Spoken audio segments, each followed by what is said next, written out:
নমস্কার সবাইকে। ডোনাল্ড ট্রাম্পকে আপনি দেখেছেন সারাক্ষণ ট্যারিফ ট্যারিফ করতে। কখনো কখনো তো আবার কার্ডসের কথাটাও বেশ উল্লেখ করে। মানে তার হাতে বেশ অনেকগুলো কার্ডস আছে, আর যখন তখন সেগুলোকে তিনি ইউজ করতে পারেন। ওয়েল, চীন অ্যাকচুয়ালি ইউজ করে ফেলেছে নিজেদের কার্ডটাকে, রেয়ার আর্থের সাপ্লাইটাকে বন্ধ করে দিয়ে। বাট ইন্টারেস্টিং ব্যাপারটা হলো চীন আবার ভারতের সাপ্লাইটাকে অন রেখেছে। কিন্তু ভারতের কাছে আবার অ্যাসুরেন্স চেয়েছে যে ভারতকে সাপ্লাই করা রেয়ার আর্থগুলো যেন কোনোভাবেই আবার ইউএসএ তে না পৌঁছে যায়। মানে বুঝতেই পারছেন চীন এখানে কি করার চেষ্টা করছে। ইউএস এর জন্য রেয়ার আর্থের সাপ্লাইটাকেই পুরো স্টপ করে দেওয়া। জানতে পেরেই ডোনাল্ড ট্রাম্পের এই বিশাল লম্বা একটা টুইট, বাট এখানেও তিনি থামেননি। তারপর আবার আরো একটা টুইট করে এক্সট্রা 100% ট্যারিফ, মানে চীনের ওপরে আরো এক্সট্রা 100% ট্যারিফ অ্যানাউন্স করে দিলেন ডোনাল্ড ট্রাম্প। তাই চলুন এই পুরো ডেভেলপমেন্টের ব্যাপারে ডিটেলসে জেনে নেওয়া যাক। প্লাস ভারতের ওপরও কি কিভাবে এফেক্ট পড়বে, ভারতের ডিসিশন গুলো কি, সেগুলোও জানতে পারবেন এই ভিডিওটাতে। সবার প্রথমে তো আপনাদের মধ্যে অনেকেই জানবেন যে আজকের দিনে দাঁড়িয়ে ওয়ার্ল্ডে যত রকমের ক্রাইসিস গুলো চলছে তার পেছনে মেন রুট কজ গুলোই হলো অয়েল, ন্যাচারাল গ্যাস আর রেয়ার আর্থ মিনারেল। অয়েলের বেশিরভাগটাই পাওয়া যায় মিডল ইস্টে, দেন তারপর আবার ভেনেজুয়েলা আর রাশিয়া। ভালো মতনই জানেন এইসব লোকেশন গুলোতে এই মুহূর্তে দাঁড়িয়ে কি কি চলছে। ন্যাচারাল গ্যাসের দিক থেকেও আবার রাশিয়া হলো সবার উপরে, সাথে আবার ইরান, কাতার আর সেন্ট্রাল এশিয়ার একটা দেশ তুর্কমেনিস্তান। সেই সব জায়গাতে এখন কি কি হচ্ছে সেগুলো আপনি ভালো মতন করেই জানেন, আর যেখানে হচ্ছে না তার জন্য অলরেডি রাস্তা তৈরি করা শুরু হয়ে গেছে। বাকি রইল রেয়ার আর্থ, যার উপরে মনোপলি হলো চায়নার। এক তো চীনের সব থেকে বেশি পরিমাণে রেয়ার আর্থের রিজার্ভ রয়েছে, দ্বিতীয়ত রিফাইনিংও সব থেকে বেশি পরিমাণে করে চীন।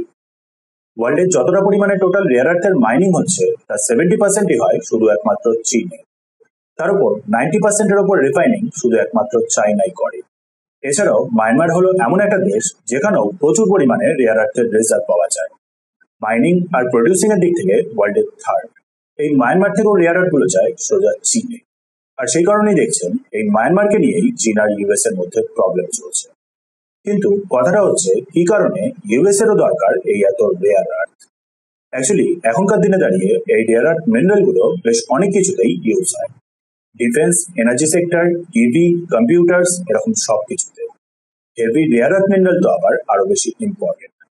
ইউএস যে F-35 গুলোকে নিয়ে এত বেশি বাড়ি চাড়িয়ে বলে, যেগুলোকে যে কোনো ভাবেই হোক ভারতের ওপরে গচাতে চাইছে, সেগুলোতেও ইউজ হয় এই হেভি রেয়ার আর্থ মিনারেল। টেসলা কোম্পানির কথাও আপনি ভালো মতন করেই জানেন। টেসলার ইভি গুলোতেও প্রচুর পরিমাণে ইউজ হয় এই হেভি রেয়ার আর্থ মিনারেল। তাছাড়া ইউএস এর আরো যেসব বিগ টেক কোম্পানিগুলো রয়েছে সেগুলো কোনো না কোনো ভাবে রিলাই করে এই হেভি রেয়ার আর্থ মিনারেল গুলোর উপরে। মানে চীন যদি এই হেভি রেয়ার আর্থ মিনারেল গুলো সাপ্লাই টোটালি স্টপ করে দেয় তাহলে ইউএস হিউজ একটা ইকোনমিক ক্রাইসিসে পড়ে যাবে, আর চীন সেটাই করতে চলেছে। অ্যাকচুয়ালি ট্রাম্প পাওয়ারে আসার পর থেকে দেখছেন ট্যারিফের পর ট্যারিফ, বিভিন্ন দেশকে প্রেসারে ফেলে দিয়ে যাতে বেটার ট্রেড ডিল পাওয়া যায়, বা বলতে গেলে একতরফা যাতে ট্রেড ডিল করে নেওয়া যায় তার একটা ট্যাকটিক। অনেকগুলো দেশই আছে যারা এই প্রেসারের আন্ডারে হার মেনে নিয়েছে, কিন্তু লড়ছে একমাত্র ভারত আর চীন। ভারত অ্যাকচুয়ালি প্রপার রেজিস্ট করে আছে, অন্যান্য একের পর এক উপায় খুঁজে আছে ইম্পোর্ট আর এক্সপোর্টকে স্টেবল রাখার জন্য। চীন অন্যদিকে প্রপার টিট ফর ট্যাট খেলছে। কিছুদিন আগেই আমাদের ভারতের বিদেশ মন্ত্রী এস জয়শঙ্করের একটা কোট বেশ ভাইরাল হয়েছিল, China will give US a run for its money. আর তারপরেই চায়নার এখন এই স্টেপস, রেয়ার আর্থ মিনারেলস এর সাপ্লাই ইউএস এর জন্য আটকে দেওয়ার। কিন্তু একটা মজার ব্যাপার শুনুন, আপনি হয়তো শুনেছিলেন কিছু মাস আগেই চায়না এই রেয়ার আর্থের সাপ্লাই অলরেডি স্টপ করে দিয়েছিল। ভারতও যার ফলে বিভিন্নভাবে প্রবলেম ফেস করছিল। বাট ব্যাপারটা হলো ভারত কোনো না কোনো ভাবে উপায় খুঁজে বের করে ফেলছিল এই রেয়ার আর্থের সাপ্লাইটাকে কন্টিনিউ রাখার জন্য। ভারতের কাছেও অলরেডি হিউজ রিজার্ভ আছে, বাট রিফাইনিং ক্যাপাসিটিটা কম। আর সেই কারণেই অন্যান্য দেশ থেকে কোনোভাবে জোগাড় করে নিয়ে ভারত ঠিক চালিয়ে নিচ্ছিল। দিয়ে রিসেন্ট সময় চীন আর ভারতের রিলেশনটা একটু কুল ডাউন হলেই, দুটো দেশের লিডার্সদের মধ্যে পুনরায় আবার প্রপার কথাবার্তা শুরু হলেই চীন ডিসাইড করে এই রেয়ার আর্থের সাপ্লাই ভারতের জন্য আবার রিজিউম করার। বাট এইবার একটা ক্লজ অ্যাড করে দেয়, ভারত কোনোভাবেই চীনের পাঠানো এই রেয়ার আর্থ মিনারেল গুলোকে রিডাইরেক্ট করতে পারবে না আবার সোজা ইউএসএ তে। মানে ভারতকে চীন ঠিক সাপ্লাই করবে, বাট সেই সাপ্লাইকে ভারত আবার পাঠিয়ে দিতে পারবে না সোজা ইউএসএ তে। আর চীন শুধু এটা ভারতের সাথেই না, অন্যান্য বাকি দেশগুলোর সাথেও নাকি চীন রেয়ার আর্থ মিনারেল নিয়ে এই একইভাবেই কন্টিনিউয়াসলি ডিল করে যাচ্ছে। মানে বেসিক্যালি মেক শিওর করা ইনডাইরেক্টলিও যাতে কোনোভাবে ইউএস এর কাছে রেয়ার আর্থের সাপ্লাই না যায়। ভারত কোনো রকম ফাইনাল ডিসিশন নেয়নি, বাট হ্যাঁ রিপোর্টস অনুযায়ী চীন এরকমটা করছে। ট্রাম্প এই জিনিসটা জানতে পারেন, দিয়ে তারপরেই লম্বা এই টুইট। ভাবুন, US president, most powerful man in this world, আর তার এই লম্বা এরকম একটা টুইট। সেম রেয়ার আর্থ আর হেভি রেয়ার আর্থ নিয়ে যা যা আমি বলেছি সেগুলোকেই তিনি এখানে মেনশন করেছেন। যে তিনি আবার এটাও মেনশন করেছেন যে সাউথ কোরিয়াতে শি জিনপিং এর সাথে তার যে রিসেন্টলি মিটিং হওয়ার কথা ছিল, epic meeting, Asia Pacific economic cooperation, সেখানেও গিয়ে শি জিনপিং এর সাথে তার মিট করার আর কোনো ইচ্ছে বাকি নেই। অলসো এক্সট্রা ট্যারিফের কথাটাও তিনি উল্লেখ করেছেন।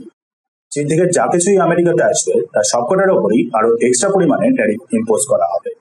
প্রথমে এক্ষেত্রে ট্যারিফের পার্সেন্টেজটাকে তিনি শুধু মেনশন করেননি, বাট কিছু ঘন্টার পরেই আবার আরো একটা টুইট 100% এক্সট্রা ট্যারিফের অ্যানাউন্সমেন্ট করেন তিনি এইবার।